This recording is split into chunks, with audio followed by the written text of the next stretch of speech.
자, 바쁘게들 사셨나요? 바쁘게 사셨어요.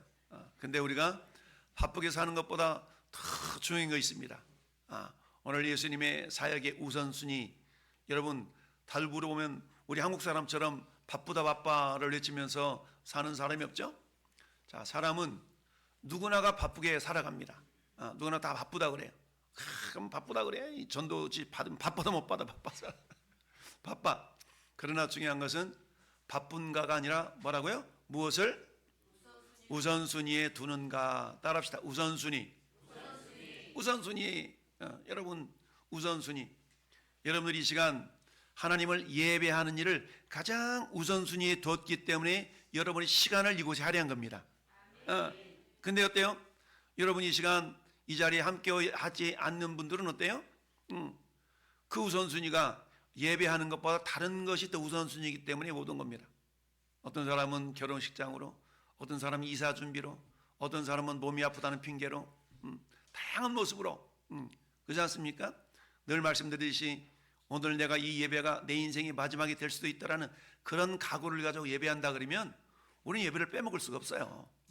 왜냐하면 예배는 따라서 예배는 하나님과의 거룩한 만남, 생명의 교통, 하나님과 거룩한 만남이 있는 것이요, 생명의 교통이 있는 시간이 이 예배 시간입니다. 요한복음 2장에 가나 혼인잔치에 물이 변하여 포도주 되네. 할렐루야. 물이 변해 포도주가 됐어. 근데 그 전 단계를 우리는 생각해야 돼. 물이 변하여 포도주가 되기 전까지 어떤 일이 있었어요? 하인들이 돌 항아리 6개에다가 물을 어떻게 했어요? 가득 채웠어요. 붓는 신중만 했을까요? 가득 채웠을까요? 가득 채웠어. 돌 항아리 6개에. 이건 우리가 비유적으로 생각한다 그러면 돌 항아리 6개는요 우리의 일주일의 삶이에요. 일주일의 삶. 일주일의 삶 돌 항아리 하나, 돌 항아리 둘, 돌 항아리 셋, 돌 항아리 6개가 있는 겁니다. 근데 그 돌 항아리마다 물을 어떻게 했다고요? 아구까지 가득 채웠어요. 무슨 말씀입니까? 최선을 다해 살았다는 얘기입니다. 최선을 다했어요.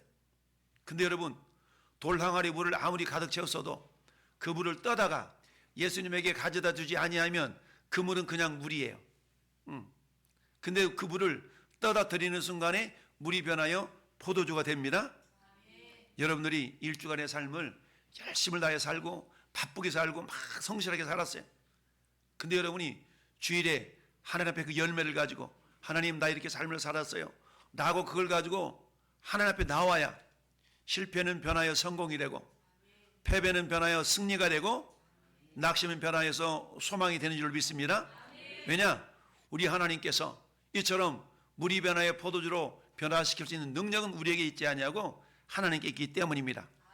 비록 내가 한 주간의 삶이 패배의 삶이었고 낙심의 삶이었고 실패의 삶이었다 할지라도 그걸 그대로 여러분이 안고 주일에 여러분이 집에서 그냥 있다 그러면 다음 주의 삶도 그런 삶이 연속되는 겁니다.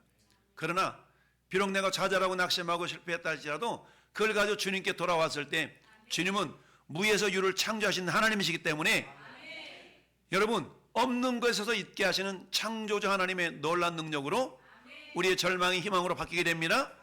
우리의 아픔이 치유의 역사가 나타납니다. 이처럼 우리가 하나님 앞에 나온다는 것은 너무너무 중요합니다. 할렐루야. 따라서 예배는 생명 걸고 생명 목숨 걸고 예배를 드리는 거예요. 할렐루야. 목숨 걸고 드리는 겁니다. 우리가 그냥 시간이 있어서 아니 그냥 예배 드리니까 오늘 할 일도 없고 가서 예배나 드릴까? 이런 자세로 드리는 사람은 없겠지만 우리 모두가 정말 내 인생에 오늘 이 시간이 내 마지막이다 라는 마음가짐을 가지고 할렐루야 예배 임한다 그러면요 어떻게 되겠습니까? 어떻게 되겠어요? 참 예배를 설렁설렁 드리는 것이 아니라 정말 집중하여서 한 말씀도 놓치지 않으려고 하는 그런 마음가짐 가지고 우리가 예배하지 않겠습니까? 예수님은요 3년 반이라는 짧은 공적인 생애를 우리가 공생애라고 그러거든요. 예수님이 사적인 생애를 30년 사시고 공적인 생애를 3년 반을 사셨어요. 그래서 우리가 보통 예수님의 공생애라는 건 3년 반 짧은 생애였지만 그러나 우리 주님은 어때요? 가장 완전하고 능력 있는 삶을 사셨습니다. 왜 그러냐? 우리 주님은 철저하게 명확한 우선순위가 있으셨기 때문입니다. 그 우선순위는 아버지 하나님으로부터 공급받으셨어요. 그래서 예수님은 오늘 말씀에 있는 것처럼 새벽 미명에 기도하라고 하셨다는 얘기는 하나님과 교통을 통하여서 주님, 내가 이 땅에 주님이 보내셔서 왔는데 내 삶의 우선순위가 무엇인가를 늘 점검하면서 오늘 내가 무엇을 먼저 해야 될 것인가를 아셨던 분입니다. 할렐루야. 오늘 걸어간 주일에는 우리가 뭐니 해도 하나님을 예배하는 일이 그 무엇보다도 중요하게 여겨져야 됩니다. 거리가 있죠. 거리, 핑계거리. 마귀는요 핑계거리를 삼습니다. 핑계거리를 만들어요. 자, 오늘은 특별한 상황이 있어 이래서 오늘 예배를 못 드렸어. 그럼 다음 주에는 잘 드릴 것 같죠. 다음 주에는요 또 다른 핑계거리를 마귀는 교묘하게 만들어 가게 돼 있어요. 따라서 우리가 그런 어려운 상황 속에서 내가 꾸역꾸역 이기고 나오면 다음에도 어려운 상황을 이길 수 있는 능력이 생기지만, 그러나 내가 그냥 적당히 타협해서 오늘 이렇게 하지 뭐 라고 한다면 다음에는 또 그런 일이 생기게 되어져 있다는 사실. 오늘 주님은 명확한 우선순위가 있었기 때문에 그 주님의 그 사역은 3년 반이라는 공적인 생애 가운데 그야말로 허투루 보내는 삶이 한순간도 있지 않으셨다라는 걸 기억하면서 전 여러분도 마찬가지. 여러분, 우리 인생에 있어서 변하지 않는 절대 진리 세 가지가 있어요. 첫째, 모든 사람은 죽습니다. 할렐루야. 모든 사람 죽어요. 우리 교회 등록되어 있다가 지금 하늘나라 가신 분들 많잖아요. 다 죽습니다. 두 번째, 올 때는 순서가 있지만 갈 때는 순서가 없습니다. 여러분, 나이 오래 마음 먹었다고 해서 먼저 가는 것도 아니고 젊다고 해서 나중에 가는 것도 아니야. 하나님 오늘 밤 오라 하면 우리는 모든 것 다 내려놓고 가야 되는 게 우리네 인생. 할렐루야. 아멘. 세 번째, 우리는 죽음으로 끝이 아니라 죽음 위에 영원한 천국이냐 영원한 지옥이냐 두 갈래 길이 있다는 사실. 그러나 이 두 갈래 길은 죽어서 선택할 수가 없어요. 이 땅에서 선택되어져서 죽는 겁니다. 할렐루야. 아멘. 따라서 내가 천국을 선택한 삶을 살고 있다면 죽어서도 천국이지만 내가 이 땅에서 지옥을 선택하는 삶을 살고 있다면 죽어서도 지옥인 겁니다. 우리는 흔히 예수님을 알지 못해도 아우 지옥 같아 지옥 같아 라는 말을 쉽게 내뱉습니다. 지옥을 가보지 않았어도 아우 지옥 같아 지옥 같아 라는 표현을 하는 경우가 왕왕 있어요. 그 말은 무슨 말입니까? 힘들고 괴로움을 우리는 지옥이라는 말로 표현하고 있지 않습니까? 맞습니다. 우리가 살아서도 천국을 경험하지 못한다면 영원한 천국을 사모할 수가 없습니다. 여러분, 어떤 맛있는 음식을 먹어보지 않으면 또 먹고 싶다라는 생각을 전혀 할 수가 없습니다. 우리 여우와 신포도 이야기 알고 있지 않습니까? 여러분, 여우가 지나가다가 포도밭을 이렇게 발견했어. 포도가 아주 탐스럽게 달려 있었어. 그래도 이 여우가 포도를 따먹으려고 갔는데 너무 높게 달려 있는 거야. 애쓰다가 포도를 못 따먹었네? 그러면서 지나가면서 하는 소리가, 여우가 뭐라고 얘기하냐면 저 포도 씨어 터져가지고 맛없을 거야 하고 그냥 지나간 겁니다. 만약에 그 포도가 너무너무 맛있다는 걸 경험했더라면 옆을 지나갈 때마다 저 포도 맛있지 라고 할 텐데, 먹어보지 못하니까 지나가면서 그냥 자기 지식으로 자기 판단으로 저건 씨어 터져가지고 맛없을 거야 라고 지나가는 겁니다. 우리 신앙은요 매일매일 삶 속에 경험이 되어져야 돼요. 따라서 신앙은 체험이다. 여러분, 체험이라는 것은 다양한 것을 말씀합니다. 여러분 성경을 읽다 어느 날 문득 말씀이 막 믿어지고 어머 세상에 이런 게 있었어? 라고 경험이 되어져야 됩니다. 이건 무슨 말이냐면 따라합시다. 알미 삶으로. 알미 삶으로. 여러분 성경을 많이 읽으면 지식이 늘어납니다. 근데 지식이 늘어나는데 이 지식이 믿음으로 변화되지 않으면 뭐가 되느냐? 가분수가 돼요. 가분수가 되면 어떻게 돼요? 무게중심이 어디로 올라가요? 위로 올라가. 무게중심이 위에 있으면 어떤 위험성이 있어요? 넘어질 위험성이 많아요. 근데 여러분, 이 알미 머리로부터 자꾸 가슴으로, 삶으로, 손발로, 삶으로 변화되지면 무게중심이 자꾸 밑으로 내려가기 때문에 안전합니다. 우리의 신앙은 이래야 돼요. 할렐루야. 여러분들이 날마다 말씀을 경험하면서 그렇다 기도하면서 하나님의 응답받고 예배드리면서 주님의 은혜를 경험하고 이런 것들이 누적이 되어야만이 여러분 내가 변하는 겁니다. 내가 예수를 믿었는데 내 삶이 변하지 않는다는 얘기는 다른 사람들이 뭐라고 얘기했어요? 야, 너 예수 믿는다며? 너 교회 장로라며? 너 목사가 돼가지고 이런 소리 들을 수 있어요. 우리 주님이 우리에게 원하시는 거는요, 첫째, 따라서 인격의 변화. 인격의 변화는 주님을 닮아가는 겁니다. 우리 주님이 우리를 어떻게 지었다고 그랬어요? 세상 모든 피조물들은 개는 개같이 만들었어. 개 형상대로. 소는 소처럼 만들어놨어요. 말은 말처럼 만들어놨어. 근데 사람은 사람처럼 안 만들고 하나님처럼 만들어놨어. 그러니까 개는 개처럼 살면 돼. 소는 소처럼 살면 돼요. 그러나 사람은요, 사람처럼만 살면 짐승이라 그래. 사람은 하나님처럼 살아야 됩니다. 할렐루야. 어떻게 사는 게 하나님처럼 사는 건데요? 그러니까 배우는 겁니다. 그러니까 말씀을 연구하고, 그러니까 주님을 본받으려고 하고, 우리는 사람처럼만 살려고 하면 안 되고요. 주님이 어떻게 살았을까? 철저하게 주님을 본받는 삶을 살아가는 것이 하나님의 형상대로 살아가는 존재인 줄 믿습니다. 할렐루야. 이건 뭐예요? 우리 주님은 철저하게 겟세마네에서 아버지 할만하시거든 이 잔을 내게서 옮기시옵소서. 그러나 이것은 내 온대로 마옵시고 아버지 온대로 되기를 원하나이다. 우리 예수님은 철저하게 인간으로 오셨지만 100% 아버지 하나님의 뜻을 이루어드리며 사셨어요. 그래서 주님 뭐라고 고백합니까? 내가 다 이루었다. 100% 하나님의 뜻을 이루며 사셨다고 고백을 했어요. 근데 우리는 어떻게 살아갑니까? 주님의 뜻을 이루어 가기보다는 내 고집과 내 생각과 내 뜻을 이루려고 우리는 하나님을 부려먹잖아요. 우리 신앙의 여정의 우선순위가 오늘 이 예배를 통하여 점검될 수 있기를 바랍니다. 우리 주님이 지금 저 갈릴리 주변에서 가버나움을 중심으로 지금 사역을 하고 계세요. 예수님 당시에 저 주변에는 약 2,000명 이상 되는 인구가 있는 동네가 한 200개 정도 있었다는 그런 요세푸스라는 역사가가 얘기를 합니다. 그러니까 주님은 어때요? 가버나움을 중심으로 해서 사람들이 많이 몰려있는 그 성읍 도시를 찾아다니면서 복음을 전하는 삶을 사셨는데요. 오늘 본문을 통해 세 가지를 생각할 텐데, 첫 번째, 주님은 어떻게 우선순위의 삶을 완벽하게 사셨는가? 첫 번째는 우리 주님의 사역의 동기. 우리가 신앙생활을 하려고 그러면 동력, 힘이 있어야 되지 않습니까? 우리 주님의 사역의 동력, 우리 주님도 인간이기 때문에 힘을 얻어야 됩니다. 근데 주님은 어떻게 힘을 얻으셨는가? 우리 주님은요, 우리 아버지 앞에 나가 기도함으로 하늘 아버지와 친밀한 교제 가운데서 힘을 얻으신 줄 믿습니다.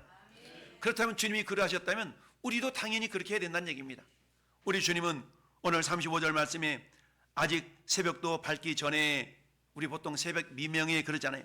새벽도 밝기 전에 예수께서 일어나 나가 한적한 곳으로 가서 방해받지 않는 그런 장소를 선택해서 거기서 기도하셨다라고 말씀합니다.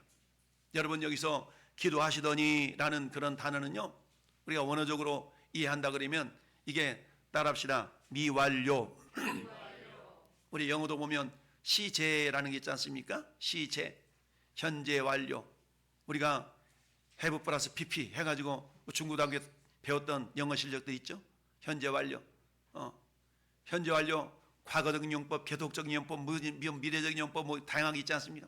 이런 것도 마찬가지로 저 헬라어에도 그런 의미가 있어요. 그래서 주님이 기도하시더니라는 것은 따라서 계속적인, 반복적인.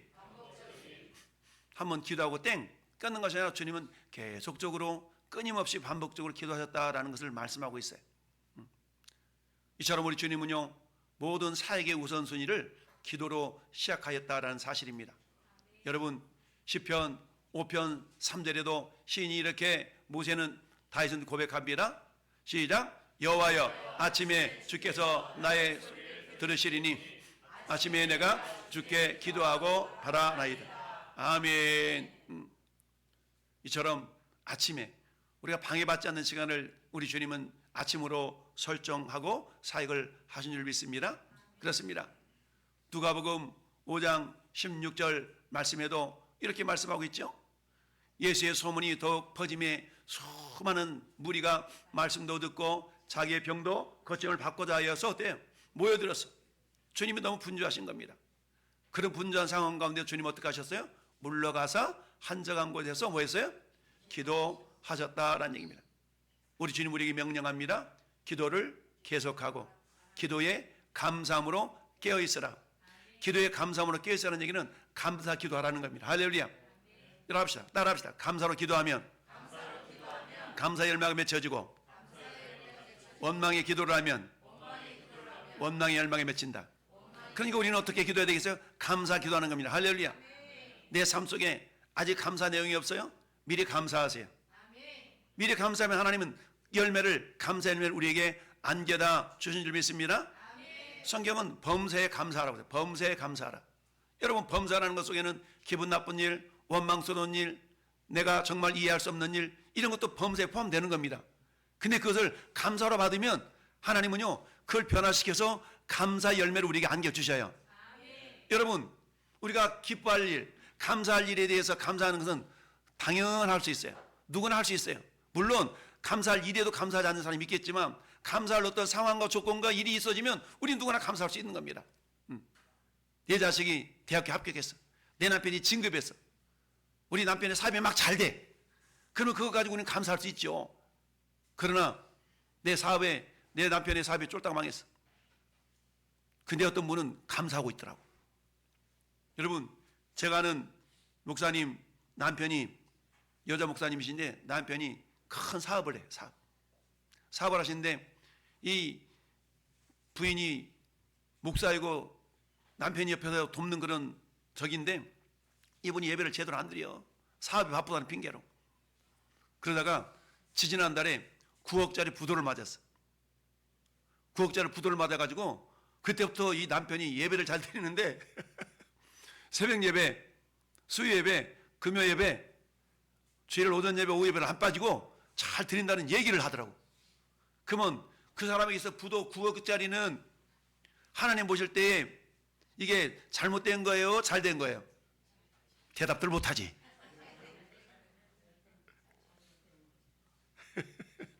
그 부도 자체는 잘못된 것이지만 그것으로 인하여서 더욱더 하나님을 가까이 한 것은 큰 복이에요. 할렐루야. 그래서 시편 기자는 고난당한 것이 되게 유익이라고 말해요. 그 고난을 통해서 하나님의 말씀을 더욱더 가까이 한다면 이게 복인 겁니다. 할렐루야. 여러분, 우리 인생의 가장 기본, 내가 무엇으로 힘을 얻어야 돼요? 돈 많은 것으로? 건강한 것으로? 많이 배운 것으로 힘을 얻었습니까? 아니에요. 우리가 힘을 얻을 수 있는 것은 우리 주님이 말씀하신 것처럼 우리 주님은 아버지와의 친밀한 교제를 통하여 힘을 얻었어요. 할렐루야. 그렇다면 우리도 역시 마찬가지. 내가 무엇으로 힘을 얻어야 될까? 내가 산을 향하여 눈을 돌리라. 나의 도움이 어디서 올꼬? 나의 도움이 천지를 지으신 여호와에게로소이다 라고 시인이 고백했던 것처럼, 여러분, 우리의 힘의 근원, 내가 신앙생활 할 수 있는 원동력, 이건 어디서 와요? 내 성실함으로? 아니요. 우리 주님이 믿음을 주셔야 됩니다. 우리 주님이 밀어주셔야 돼요. 할렐루야. 그래서 사도 바울은 내게 능력 주신 자 안에서 모든 걸 할 수 있다고 그랬잖아요. 할렐루야. 내게 능력 주시는 자, 즉 능력을 주시는 분이 하나님이심을 우리 주님은 철저하게 하셨기 때문에 어떤 상황 가운데서도 기도의 우선순위를 놓치지 않은 줄 믿습니다. 여러분, 이방 나라에 팔려가가지고 에스더 사당에 보니까 에스더가 어떻습니까? 왕후가 되잖아요. 왕후. 근데 하만이라는 아말렉 사람이 유다인들을 진멸하려고 계획을 다 세운데 이것이 들통이 났어. 이걸 빨리 왕한테 알려줘야 되는데 에스더가 왕후가 되었지만 함부로 왕한테 나가를 그런 적이 못 되는 거예요. 왕이 불러야만 나가. 그러자 사촌 모르드게가 얘기하잖아요. 너희 가만히 있으면 어떡할래? 그러다가 우리 민족 다 죽는 거 아니야? 빨리 왕 앞에 나가. 나를 지금 부르지 않아가지고 나가면 내가 죽는데요. 모르드게 삼촌이 이렇게 얘기합니다. 야, 너 이러다가 너만 홀로 건강하고 너만 남을 줄 알아? 그렇지만 너가 아니면 하는 사람이 하나님께서 다른 모습으로 역사할 수 있어. 그러니까 네가 그 주인공이 돼 라고 얘기를 하니까 에스더가 이렇게 고백을 합니다. 에스더 4장 16절 시작.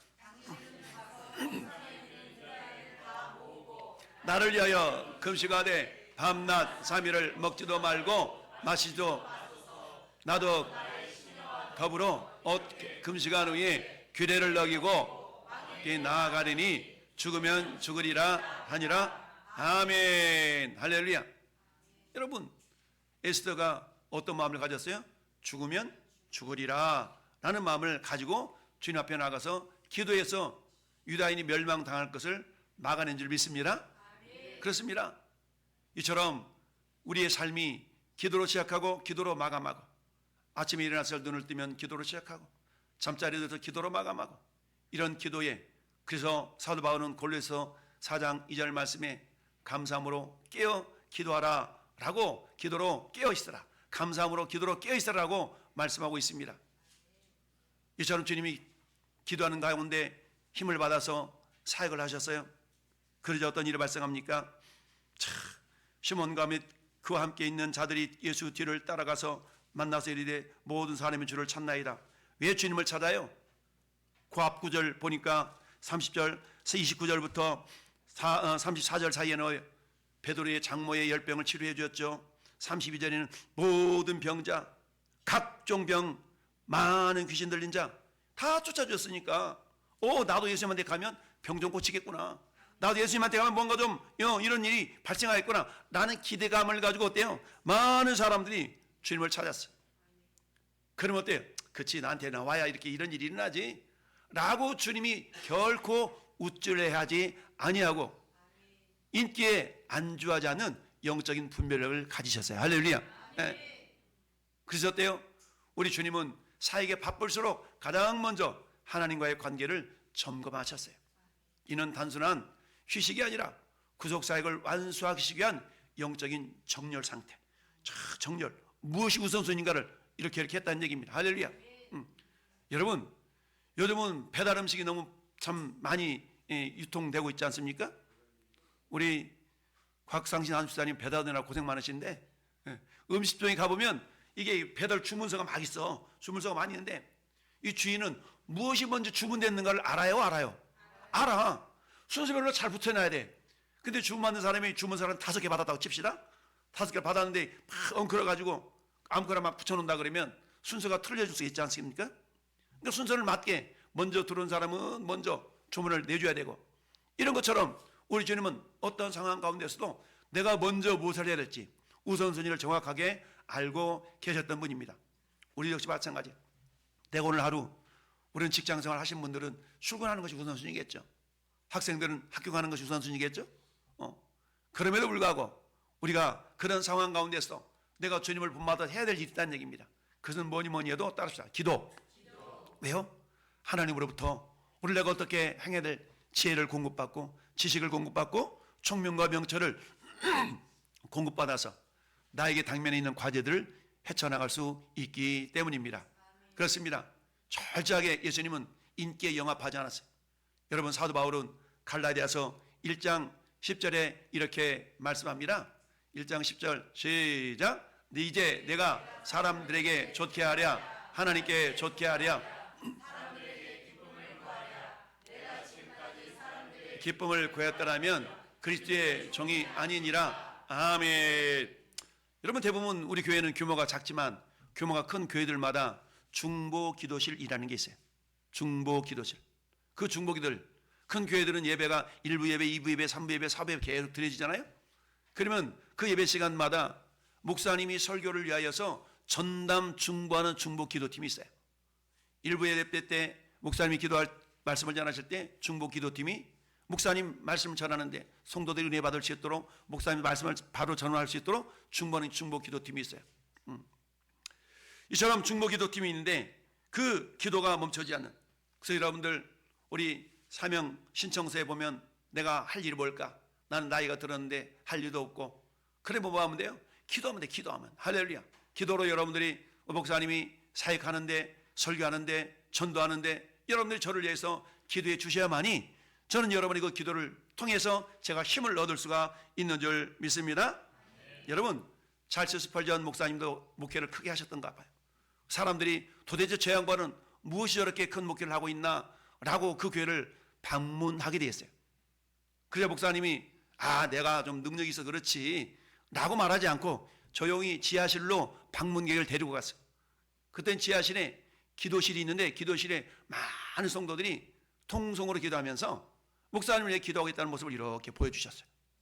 내가 이렇게 목회를 크게 할 수 있었던 이유는 내 능력이 아니라 하나님의 은혜인데, 그 은혜는 성도들의 중보 기도를 통하여서 이렇게 저에게 흘러온 것입니다 라고 고백했다는 사실. 할렐루야. 유명한 일화입니다. 오늘날도 많은 교회들마다 전담 중보 기도팀이 있어요. 그래서 목사님 목회 사역을 함에 있어서, 설교함에 있어서, 예배함에 있어서 마귀 사탄이 틈타지 못하도록 중보하는 중보 기도 팀들이 있다는 얘기입니다. 여러분들이 11시 예배가 시작되지만 우리 9시 예배도 있다는 거 혹시 아세요, 여러분? 9시 예배도 있어요. 9시 예배. 예. 9시 예배도 있어. 11시 예배를 드리기 위해서 오신다 그러면 자주 말씀드리지만 10시에 저 우리 집사람이 10시 30분 동안 말씀을 주잖아요.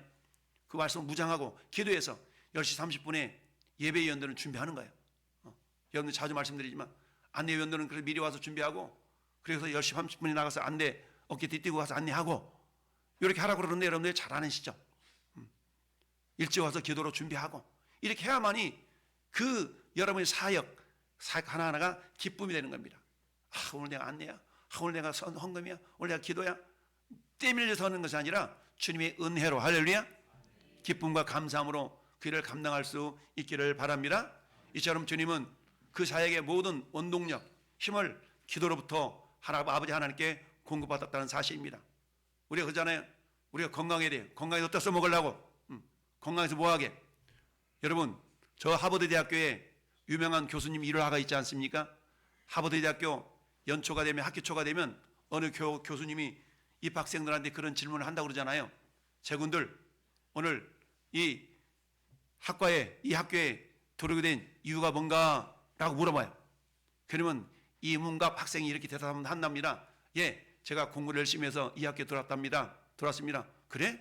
그럼 들어와서 뭐 하려고? 예, 좋은 성적으로 졸업하랍니다. 그럼 또 질문한답니다. 좋은 성적으로 질문해서 좋은 성적으로 공부해서 어디 써먹게? 그럼 곽상신 학생이 이렇게 대답한답니다. 예, 좋은 직장 가려고 그럽니다. 그래? 좋은 직장 가서 어디다 써먹게? 그러면 이무욱 학생이 이렇게 대답한답니다. 예, 연봉 많이 받아서 좋은 색시 받아서 아름다운 가정 이루고 자식 새끼 낳고 살려고요. 그래? 그러면 그 다음엔 뭐 하려고 그러는가? 라고 그러면 이 문구 안수 집사 이문구 학생이 이렇게 대답한답니다. 예, 저 해외여행도 좀 다니고 좀 행복하게 그렇게 살려고 한답니다. 계속 질문하다 보면 어떻게 돼요? 사람은 죽을 때가 되잖아요. 그러다 죽겠지요? 이런 대답이만 하면 그 다음에 이렇게 질문한대요. 그러면 죽음의 자네의 삶은 어떻게 될 것 같은가? 천국과 지옥이 있음을 믿는다면 우리는 그저 그런 세상적인 목적을 위해 사는 존재들 아니라 내 영원한 천국, 그곳에 내 삶이 분명히 있다는 사실을 기억하면서 우리가 그런 얘기 하잖아요. 죽음 앞에 미소 지을 수 있는 인생. 주님 지금 오시면 안 되는데요. 이 재밌는 거 이거 지금 놓치면 안 되는데. 소돔과 고모라 성을 멸망시킬 때 롯의 아내가 미련이 많아가지고 내가 어떻게 장만해 놓은 건데 지금 오셔가지고 이 성을 멸망시킨다니 주님 안 돼요. 뒤돌아보다가 뭐가 됐어요? 소금 기둥이 됐잖아요. 이 땅에 우리가 열심을 다하고 최선을 다하고 살아야 되지만 이 땅에 우리 인생의 목적을 두면 서글픈 인생이 될 수밖에 없습니다. 왜? 이 땅은요 비교의식 속에 살아가는 상대적인 세계이기 때문에 그래요. 왜요? 저 사람은 나보다 가방끈도 짧은데 학교 다닐 때는 나보다 공부도 못한 것이 사회생활하면서 나보다 돈도 잘 벌고 나보다 좋은 차 타니고 이러면 어때요? 괜히 배 아파가지고 이런 것 때문에 우리 인생이 어때요? 비교의식 속에 비참해질 수 있어. 그러나 여러분 우리 이런 것에 의해서 우리 인생이 좌지우지 되는 인생이 아니라 우리 시민권은 하늘에 있는지라. 할렐루야. 사도 바울 그 고백 우리 늘 기억해야 돼요. 나는 선한 싸움 싸우고 달려갈 길 마치고 믿음을 지켰노라고.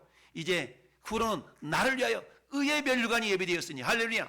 하늘의 상을 준비하는 인생. 할렐루야. 하늘의 상을 준비하며 살아가는 그 인생이 참으로 복된 인생인 줄 믿습니다. 그런 삶을 살려고 할 때 이 땅에 주어지는 하나님의 축복은 덤으로 살아가는 겁니다. 할렐루야. 왜 주님은 이러한 친밀한 주님과의 교제를 통하여 힘을 얻으셨을까? 그 다음은 어때요? 복음 전파를 통한 영혼 구원을 위하여서 주님이 그렇게 하셨습니다. 여러분 38절 우리 같이 읽어봐요. 이르시되 우리가 다른 가까운 만들로 가자. 거기서도 전도하리니 내가 이를 위하여 왔노라 하시고. 할렐루야. 예수님이 이 땅에 오신 목적이 뭐라고요? 전도를 위해서 오셨다는 얘기입니다. 전도를 위해서. 예수님이 이 땅에 오신 목적이 전도하기 위해서 왔다는 얘기입니다. 예수님은 전도하시는 과정 속에서 어때요? 치료해주고 이런 것은 본질이 아니야. 치료를 통해서 복음을 전하는 겁니다. 할렐루야. 육신의 치료를 넘어선 영적인 해방, 죄로부터 해방하고요, 눌림으로부터 매임으로부터 해방해서 영원한 자유를. 너희가 내 안에 가고 내 말이 너희 안에 가면 너희가 진리를 알 터인데 그 진리가 너희를 자유케 하리라. 할렐루야. 우리 하나님의 말씀이 내 안에서 나를 장악하게 되면요 우리는 자유롭습니다. 할렐루야. 어디에 매이지 않습니다. 자유로운 겁니다. 그렇습니다. 이처럼 우리 주님은요, 전에 여러분들에게 질병을 치료하는 것뿐만 아니라 우리 예수님이 이사야 61장 1절에 우리 주님이 미래에 어떤 사역을 하실 것인가를 이렇게 이사야 선지자는 예언하고 있어요. 61장 1절 주 여호와의 영이 내게 내리셨으니 이는 여호와께서 내게 기름을 부으사 가난한 자에게 아름다운 소식을 전하게 하려 하십니다. 나를 보내사 마음이 상한 자를 고치며 포로된 자에게 자유를 갇힌 자에게 노임을 선포하며 할렐루야. 예수님이 이 땅에 오셔서 죄에 사로잡힌 자에게 자유함을 주시고 죄에게 갇혔던 자에게 질병에 갇혔던 자에게 우리 주님은 노임을 선포하시고 그렇게 되게 하시는 분입니다. 할렐루야. 이를 위하여 주님이 이 땅에 오셨다라고 오늘 주님이 말씀하고 있습니다. 이 주님은 어때요? 그 한 영혼 한 영혼을 찾아서 우리 주님은 확장되어진 전도. 여러분 이곳에만 머물러서 목사님 제 주변에는요 안 믿는 사람이 없어요. 우리 전도하자고는 그러잖아요. 아직도 전도 대상자 예배신자 명단 안 적어내 주신 분들 있죠? 왜 안 적어내요? 내 주변에는 안 믿는 사람이 없거든. 다 믿어. 그러니까 내가 적어낼 사람이 없는 거야. 그리고는 어때? 내 생각으로 나는 저 사람한테 얘기해봤자 저 사람 안 믿을 것 같아. 그래서 내가 제안을 하는 거야. 여러분 매일매일 여러분 마트도 가잖아요. 마트 종업원이 믿는지 안 믿는지 모르지만 그 사람한테 전도지 줘봤어요? 여러분 미장 가서 머리 커트할 때 이 원장이 예수 믿나 확인해봤어요? 화자도 여러분 목욕탕 가가지고 뭐 할 때 그 사람한테 예수 믿나 안 믿나 확인해봤어요? 어느 음식점 가서 밥을 먹는데 종업원이 예수 믿나 안 믿나 확인해봤어요? 우리는 매일매일 만나는 사람이 예수 믿는 사람만 만나는 게 아니에요. 수많은 믿지 않는 사람을 만나지만 우리는 전혀 무관심하게 살아가고 있기 때문에 내가 그 누군가를 전도하고 싶은 전도해야 되는데 나는 주변에 믿는 사람밖에 없어, 안 믿는 사람이 없어 라고들 말하는 것이지. 여러분 평택 시민의 80%가 예수 안 믿어요. 아주 좁게 잡아서 그래. 좁게 잡아서 20%만 예수 믿어요. 근데 더더 심각하게 말하면 실제로는 10%도 안 믿어요. 평택시에 예수 믿는 인구가 여러분 5만 명이 되겠어요? 6만 명이 되겠어요? 그렇게 안 돼요. 나머지 지금 60만 명이 넘어가고 있죠? 50만 명 이상은 아직도 예수님 몰라요. 우리는 그들을 향해서 어때요? 복음을 전해야 되죠. 그래서 사도행전 1장 8절은 뭐라고 말씀하고 있습니까? 오직 성령이 너희에게 임하시면, 여러분 안에 성령님이 없다고 생각하는 사람 있어요? 예수님을 믿으면 성령이 우리 안에 오십니다. 할렐루야. 오직 성령이 너희에게 임하시면 너희가 권능을 받고, 이미 우리는 권능을 받았어요. 할렐루야. 성령이 임한 자님이 권능이 있는 자입니다. 그럼 뭐 하면 됩니까? 예루살렘과 온 유대와 사마리아와 땅끝까지 이르라. 할렐루야. 내 주변에 믿는 사람이 없어요? 이래서 뭐예요? 예루살렘에 머물러 있는 사람. 내 입에는 별로 믿는 사람이 없어요? 여전히 유다에 갇혀 있는 사람. 그런 성경 말씀합니다. 사마리아와 땅끝까지 이르러 내 증이 되라 라고 말씀합니다. 여러분, 전에 여러분들은 그 누군가가 복음을 전했기 때문에 이 자리에 앉아 있는 줄 믿습니다. 로마서 여러분 10장 14절 15절은 이렇게 말씀합니다. 시작. 그런즉 그들이 믿지 아니하는 자를 어찌 부르리요? 듣지도 못한 이를 어찌 믿으리요? 전파하는 자가 없이 어찌 들으리요? 보내심을 받지 아니했으면 어찌 전파하리요? 기록된 아름답도다 좋은 소식을 전한 자들이여 발이여함과 같으니. 할렐루야. 우리 주님 말씀하세요.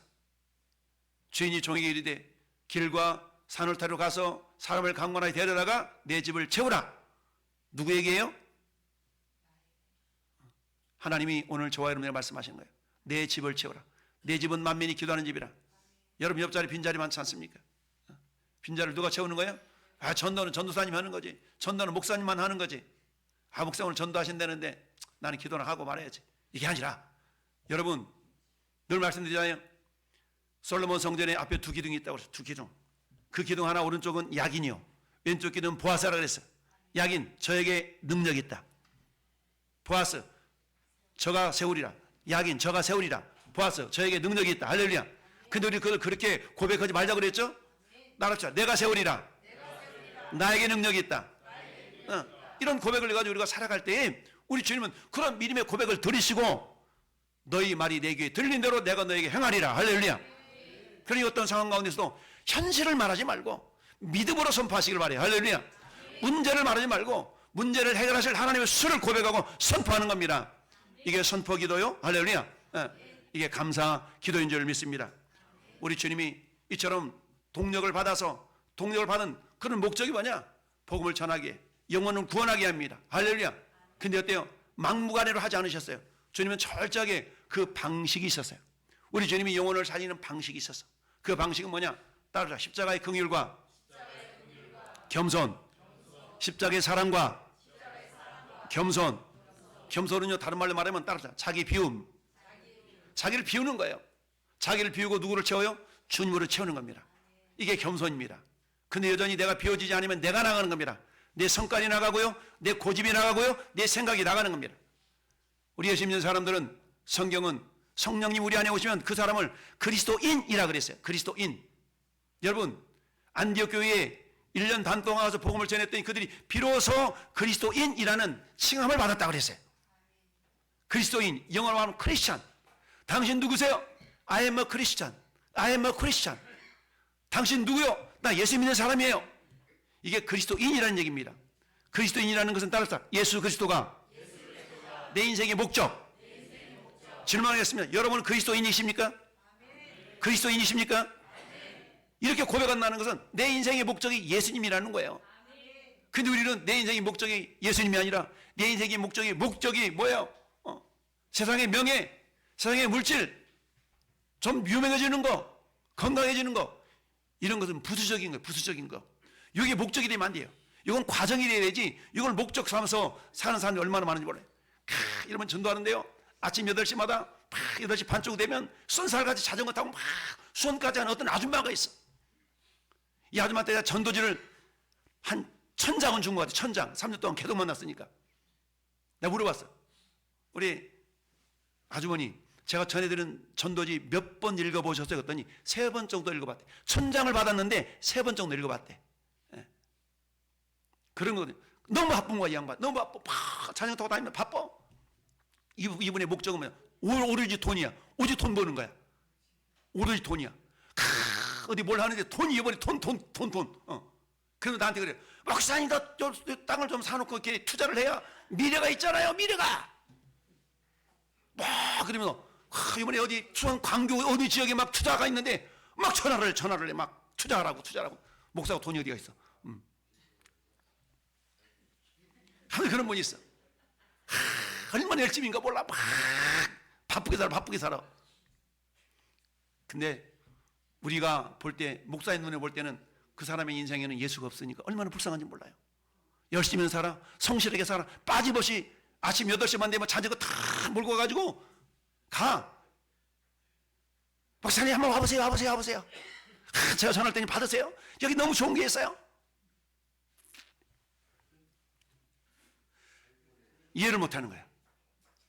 여러분, 예수님의 사역의 방식은 십자가의 긍휼과 겸손이었어요. 할렐루야. 십자가의 사랑. 여러분, 우리 주님 어때요? 오늘 말씀 보니까 부정한 자를 만지시는 성육진의 사랑이라 그러는데, 문둥병은요, 건강한 사람 앞에 가지 못하는 것이 문둥병이에요. 오늘 나병 환자, 문둥병 환자잖아요. 자, 봐보세요. 한 나병 환자가 예수께 와서 꿇에 엎드려 간구하여 이르되 원하시면 저를 깨끗하게 할 수 있나 그랬잖아요. 그러면 나병 환자는 건강한 사람한테 못 가요. 율법적으로 못 가게 돼 있어. 멀리 떨어져야 돼. 그래서 마태복음 12장에 멀리 떨어져 가지고 뭐라고 해요? 나사렛 예수 나를 불쌍히 해달라고 이렇게 고백하잖아요. 근데 예수님 앞에 갔어. 그럼 예수님이 야, 너 부정한 자가 왜 나한테 왔어? 떨어져. 저리 가. 이러지 아니하시고 주님 어떻게 하셨어요? 41절 읽어봐요. 시작. 예수께서 불쌍히 여기사 손을 내밀어 그에게 대시며 이르시되 내가 원하노니 깨끗함을 받으라. 할렐루야. 여러분, 문둥병자는요, 가까이 있으면 내가 전염이 되기 때문에 멀리 떨어져요. 우리 이번 지난 코로나 때 어땠어요? 해결하다 옮길까봐 막 마스크 2개씩 3개씩 쓰고 다니고 막 그랬잖아요. 손을 막 7번씩 닦고 막 그랬잖아요. 사랑의 원조탄이라는 손양원 목사님, 1900년도 초에 태어나가지고 이분이 49년을 사셨어. 왜 49년을 사셨을까? 순교당했어. 공산당한테 순교당했어. 근데 여러분, 이 손양원 목사님하고 비슷한 삶을 사셨던 분이 있는데, 이분이 어떤 분이냐? 저기 하와이에 어떤 어떤 분이 계셨냐? 이런 분이 있어. 몰로카이라는 섬이 있었대. 여기는 나환자들만 이렇게 격리시켜가지고 돌보는 섬이 있었는가? 우리나라 그저 여수 예완 뭐지? 예. 아무튼 그런 것처럼 그랬던가 봐. 자, 그런데 여기에 다미안 신부라는 분이 계셔. 다미안 신부. 이분이 다미안 신부라는 분이 나병 환자들을 돌봤던가 봐. 그랬는데 이분들이 나병 환자들이 다미안 신부를 바라보면서 당신이 우리 상황을 어떻게 알아? 우리 처지도 아닌데. 왜? 다미안 신부는 건강했거든. 그러니까 건강하니까 나병 환자들이 자기들은 나병 걸려가지고 당신이 우리 상황을 어떻게 알아? 우리 마음을 어떻게 알아? 우리 처지를 어떻게 알아? 이러니까 이 다미안 신부가 그래? 그럼 나도 나병 환자가 되리라. 그래가지고 그 사람들과 막 싸매면서 약속하면서 이러다 보니까 이분이 나병 환자 걸린 거예요. 그때부터 이 다미안 신부가 그때부터 설교를 어떻게 하느냐 이렇게 설교를 하는 거야. 우리 형제 여러분에게 전합니다. 왜 이제 형제가 된 거야? 나도 나병 환자니까 이 전하는 거야. 손양원 목사님도 그런 삶을 사셨어요. 손양원 목사님도 어때요? 나병 환자들 고름을 입으로 빨아주면서 그런 삶을 사셨다네. 그래서 사랑의 원자탄지라는 별명을 얻지 않습니까? 근데 이 다미안 신부님도 49살에 나병으로 결국은 죽게 돼요. 그래서 성자라는 칭호를 받긴 하는데 이 다미안 신부님도 49살에 죽었고 손양원 목사님은 또 순교의 길을 걸으셨지 않습니까? 하나같이 뭐예요? 이분들은 삶의 방식이 십자가의 긍휼과 사랑과 겸손함으로 섬김을 다하다가 가신 분들이에요. 우리 주님이 그렇게 하셨어요. 여러분, 저건 어떤 것을 의미하느냐면요, 여러분 이사야 53장 4절 말씀 보면 이런 말씀이 있어요. 시작. 그는 실로 우리의 질고를 지고 우리의 슬픔을 당하였거늘 우리는 생각하기를 그는 징벌을 받아서 하나님께 맞으며 고난을 당한다 하였노라. 아멘. 그는 실로 우리의 질고라는 건 질병과 고통을, 따라서 예수님이 우리의 질병과 고통을 짊어지셨다. 우리 예수님이 우리의 질병과 고통을 짊어졌기 때문에 우리는 건강할 수 있는 권리가 있는 거예요. 그러니까 내가 지금 아프다 그러면 저걸 주장하는 겁니다. 주님이 나의 질고를 짊어지셨기 때문에 나는 건강하다. 할렐루야. 따라합시다. 나는 건강하다. 예수님이 나의 질고를 담당하셨다. 그러므로 나는 건강하다. 근데 현실은 안 건강해. 현실은 안 건강해. 느낌은 안 건강해. 사실은 안 건강해. 그렇지만 저거는 약속이거든요. 여러분, 그 약속을 부여잡고 우리는 선포하는 겁니다. 할렐루야. 아버지 하나님, 주님이 실로 나의 질고를 짊어지셨기 때문에 내가 강건케 하여 주심을 감사합니다. 이게 감사로 기도하는 겁니다. 이게 말씀을 부여잡고 하는 기도예요. 할렐루야. 요 나병 환자가 예수님의 손을 대므로 말미암아서 나병 환자의 질병이 예수님이 가져가신 거예요. 할렐루야. 그래서 예수님이 질병을 가져가셨기 때문에 예수님은 무리 가운데 계시지 아니하시고 어디로 가셨어요? 45절 말씀 보세요. 45절. 예수께서 다시는 드러나게 동네에 들어가지 못하시고 오직 바깥 한적한 곳에 계셨으나 원래 문둥병자가 나병 환자가 있어야 될 그곳에 우리 주님이 가신 거예요. 할렐루야. 왜? 이 나병 환자의 질병을 짊어지고 그곳에 가셨어요. 우리가 자유함을 누릴 수 있는 것은 주님이 고난당하시고 십자가에서 피 흘려 죽으셨기 때문에 우리는 자유할 수 있는 거예요. 할렐루야. 이게 권리예요. 권리.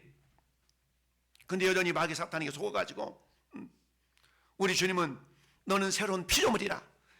이전 것은 지나갔으니 새 것이 되었도다. 우리는 새로운 피조물이에요. 근데 여전히 내가 예수를 믿음에도 불구하고 여전히 하나님 뜻을 쫓아 살지 못한다면 우리는 날마다 회개해야 돼. 하나님, 내가 목사인데, 내가 집사인데, 장로인데 여전히 내 생각대로 살아가고 있으면 나를 용서해 주세요. 나에게 능력 주세요. 할렐루야. 사도 바울이 고백했던 것처럼 내게 능력 주신 자는 난 모든 걸 할 수 있다고 그랬는데 내가 왜 못하고 있습니까? 하나님, 할 수 있는 믿음을 주세요. 힘을 주세요. 라고 우리가 기도하면서 이겨내야 됩니다. 할렐루야. 이럴 때 하나님이 기뻐하시고 우리에게 큰 은혜로 역사해 주실 줄 믿습니다. 우리 주님은요, 철저히 그 사역을 행함에 있어서 십자가의 사랑과 겸손함으로 자기를 철저하게 비워서 우리 주님은 어떻게 비우셨어요? 오늘 이렇게 비우셨어요. 여러분, 빌립보서 2장 7절 8절 말씀에 주님이 이렇게 비우셨어요. 시작. 오히려 자기를 비워 종의 형체를 가지사 사람들과 같이 되셨고 사람의 모양으로 나타내사 곧 십자가에 죽으십니다. 여러분, 이게 쉬운 일이 아니에요. 이미 우리는 예수님이 죽으실 때 같이 죽은 존재예요. 근데 내 성깔이 살아있잖아요. 내 고집이 살아있잖아요. 근데 이 모습이 우리만의 모습이 아니라 사도 바울도 그랬어요. 그래서 사도 바울은 고린도전서 15장 31절에 내가 날마다 죽는다, 나는 날마다 죽는다라고 고백했어요. 할렐루야. 목숨이 몇 개이길래 죽겠어요? 아니요. 내 성깔이 나오려고 할 때마다 십자가를 부여잡는 겁니다. 주님, 내 힘으로 안 돼요. 내 힘으로 안 돼요. 주님 도와주세요. 주님 힘으로 또 내가 실패했는데 주님이 도와주셔야 돼요 라고 날마다 매 순간마다 주님의 십자가를 부여잡고 그 위대한 믿음의 고백을 한 거 아니겠어요? 그 고백이 뭐예요? 나는 선한 싸움을 싸웠다는 겁니다. 어떤 싸움이요? 치고받는 인간적인 싸움이 아니라 내 자신과의 싸움이에요. 내 자신과의 싸움에서 내 혈기가 나오려고 할 때마다 죽여서 나오지 않고 주님의 성품이 나올 수 있도록 날마다 싸워서 그 싸움에서 뭐 했어요? 나는 선한 싸움 싸웠다. 달려갈 걸 마쳤다. 신앙생활 하다가 멈춰버리는 존재가 아니라 주님 오실 그날까지 나는 이 길 가겠습니다. 나는 그런 믿음의 고백. 주님이 저를 20살이 불려서 41년이 흘렀어요. 저는 한 번도 주님을 떠나본 적도 없고 주님의 사랑을 의심해 본 적도 없어요. 주님이 가라면 가고 그런 삶을 하나님 여기까지 인도해 오셨는데 참 감사하죠. 감사합니다. 제가 어저께 우리 집사람과 수원에 있는 어떤 교회 임직식이 있어서 다녀왔어요. 아름다운 모습으로 신앙생활하는데 참 다녀왔는데 제 얘기를 했어요. 제가 이렇게 주님 부르셔서 41년 동안 주님은 저를 한 번도 버리지 아니하시고 하나님 한 번도 저를 외면하지 않으셨다. 여러분들도 그런 은혜 가운데서 직분 잘 감당할 수 있길 바란다. 이렇게 제가 권면의 말씀을 이렇게 전해주고 왔는데요. 오늘 말씀 묵상하면서 이 주님이 나를 사랑이 너무 큰데 내가 더욱더 주님을 사랑하지 못한 거에 대한 그 죄송스러움이 있는 거예요. 우리가 지금 40일, 35일 동안 금식기도 하잖아요. 한 끼씩. 여러분이 비어있는 공간을 제가 채우고 있어요. 물론 매일매일 하지만 그렇게 해서라도 주님께 조금 기쁨이 된다면 참 이걸 못할까, 제가 그런 생각을 하면서 참여하고 있는데요. 여러분, 은혜가 더하려고 그러면 마귀 역사가 큽니다. 여러분, 이 전도라는 거는 하나님의 엄청난 기적의 역사거든요. 이걸 방해하는 세력이 너무 커요. 이걸 우리가 잘 깨닫고 정말 주님이 기도하셨던 것처럼 우리가 기도해서 한 영혼이 전화받아 기도하고 그랬잖아요. 한 영혼을 향하시는 하나님의 생각이 있어.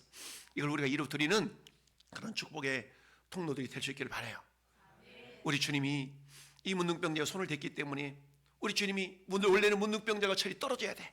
근데 주님이 그런 이딴 것도 주님이 스스로 가셨어요. 주님이 스스로 십자가를 지심으로 우리가 나음 얻었고요. 우리가 하나님 귀한 자녀가 된 거 아니겠어요? 우리 결론 한번 읽어봅시다. 시작.